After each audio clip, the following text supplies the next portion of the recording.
It takes a remarkable degree of cunning, malice, and aggression to take charge of a gloomspite horde with any hope of directing its frenzied lunacy. Fortunately, there are those amongst the ranks of the Moon Clans who possess these malign qualities in great measure. The greatest of these is SKRAGROTT the Loonking himself. Interestingly, no living creature knows the story of SKRAGROTT's origins. He has personally made sure of this, causing anyone who might possess such knowledge to disappear. Thus, SKRAGROTT first came to be known when he emerged from beneath the cracked soil of Iodar at the head of a massive gloomspite horde. On that momentous day, the bad moon itself spoke to him while he slept. Its rumbling voice filled his mind, telling him of its approach. When he woke, SKRAGROTT claims he was covered head to toe in swimming insects that scattered to leave him coated in slime. Fumbling at his head, which was aching like a rotten tooth, he was shocked to find a stiff fungal crown sprouting from his scalp, its roots digging deep into the very meat of his brain. A skull-headed wand lay at SKRAGROTT's right hand, and at his left was a regal staff topped with a living and incredibly rare Bad Loon boss fungus. The glowing Bad Loon alone was proof that SKRAGROTT has been blessed by the Bad Moon itself, chosen to be its prophet and ruler of all Moon Clan grotts. As the gloomspite swept through SKRAGROTT's lurk lair, the grotts naturally looked to him as their leader. The few who didn't were soon taught a violent lesson in respect. The Loonking's crown greatly enhanced SKRAGROTT's cunning, as well as blessing him with sorcerous powers to match the greatest Moon Clan shamans. His leadership saw the gloomspite gits swarm triumphantly over the Uruk, humans and Dwarden, who had been warring for Iodar. With the Bad Moon hanging bloated above him, SKRAGROTT led the frothing gloomspite horde that transformed Iodar into a twilight realm, and saw him claim the mountain-sized rubbish heap of Scrapar Spill as his personal stronghold. The invasion of Iodar was as great a triumph as any Moon Clan grot had ever achieved, yet SKRAGROTT knew better than to rest on his laurels, lest someone strangle him with them. To predict the Bad Moon's coming once could be called a fluke by any half-competent dictator.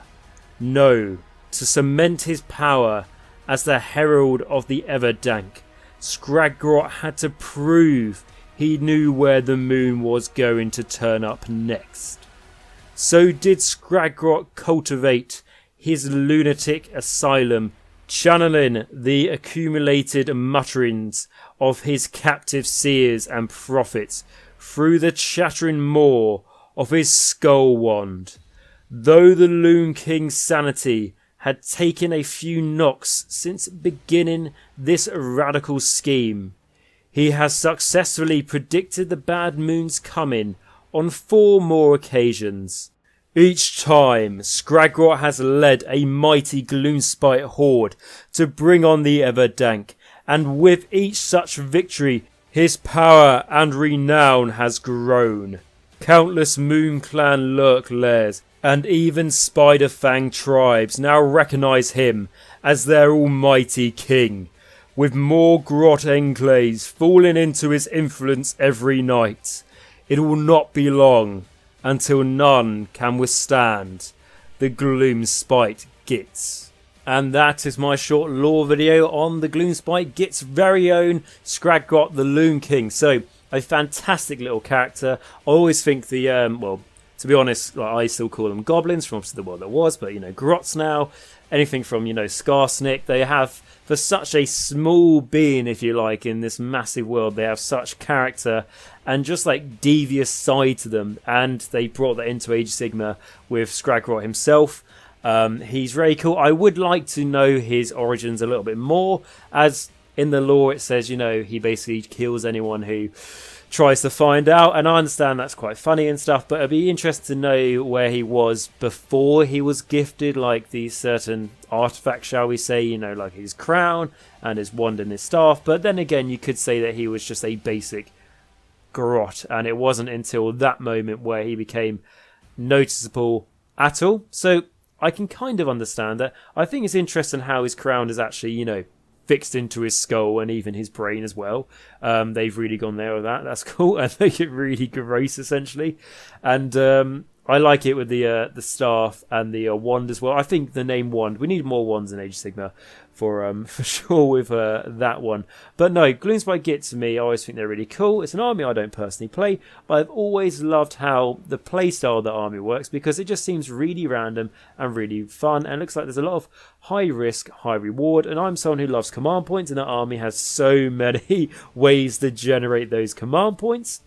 And more than anything, I just really love how the army looks. I think it's an army that's fantastic for hobbying, because it's an army where you can build and paint them really to your heart's content. There's loads of conversion opportunity for you, and there's loads of, if not more, ways to be able to paint them in so many different bright colour schemes, so they really stand out on the table. And of course you can paint them up in a more sort of darker, sort of like gritty colour scheme to make them fit more in, but I really feel like it's an army that needs to be bright and really vibrant on the table. Like I've seen whole squig armies painted up in like sort of like ketchup and mustard sort of themes and stuff, and it's really, really cool. They're always a fun army to fight against, even when it's 180 grotts. It's still good fun, and I think it's great to learn about their big boss guy, because cool thing about SKRAGROTT is that he's very interesting to take in the game. He's not one of these name characters who I sometimes talk about, and they're really cool, but you just don't take them because the normal variant of that model is either better, or they're just not really worth their points when you're trying to build a... We're talking competitive list here, but SKRAGROTT can definitely be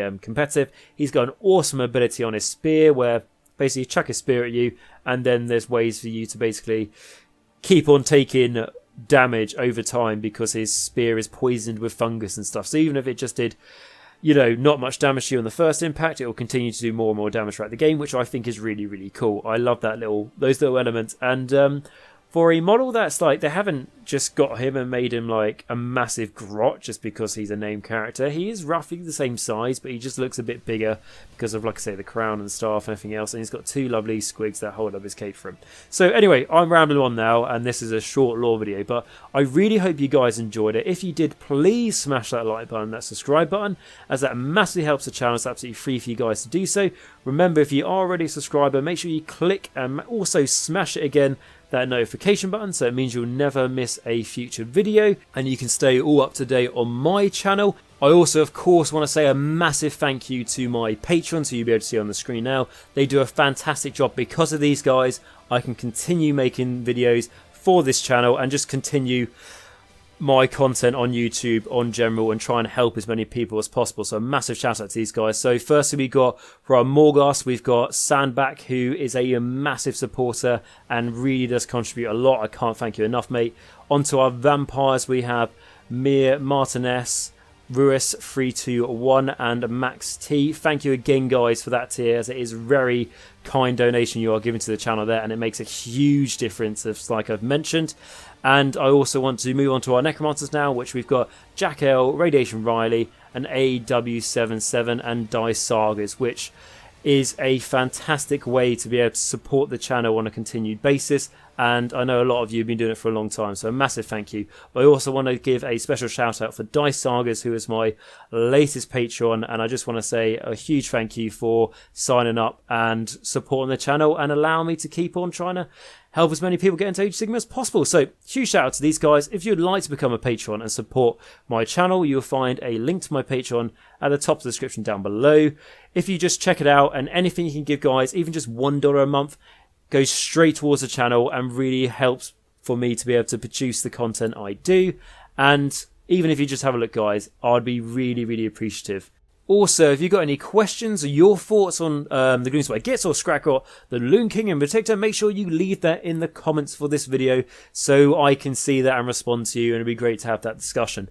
I'd also like to say that at the end of this video, you'll see pop up a why play Gloomspite Gitz, and also a series I have done on Gloomspite Gitz, which is massively in depth. If you'd like to check those out, or you can just find them on the channel in their Gloomspite Gitz playlist. Loads of in-depth talk in there to really try and help you guys with this army. Okay, so with that, guys, I just want to say thank you so much for watching this video.